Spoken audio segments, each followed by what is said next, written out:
Hi friends, welcome back to another mini vlog. ఈ vlog వచ్చేసి నా డే చాలా ఎర్లీగా స్టార్ట్ అయిపోయింది బికాస్ ఆఫ్ కోటి సోమవారం అనమాట. కోటి సోమవారం అనేది కార్తీక మాసంలో వచ్చే శ్రవణ నక్షత్రాన్ని ఆ రోజు మనం కోటి సోమవారంగా పిలుచుకుంటాం అనమాట. సో నేను ఫస్ట్ అయితే గడపని పూజించేసుకున్నాను, ఆ తర్వాత ముగ్గు కూడా వేసుకున్నాను అనమాట. నా ముగ్గు చూసి మీరైతే భయపడొద్దు, నాకైతే ముగ్గులు రావన్నమాట.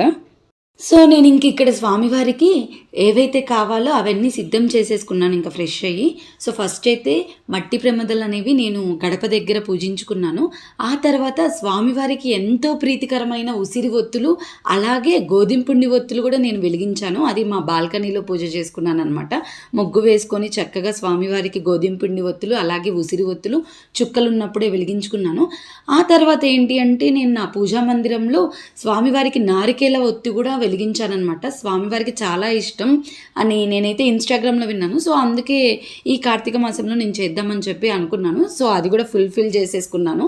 ఆ తర్వాత నేను మా ఫ్రెండ్ కలిసి గుడికి కూడా వెళ్ళామన్నమాట. అక్కడ కూడా ఉసిరి ఒత్తులతో పాటు పిండి దీపాలు అయితే వెలిగించుకున్నాము.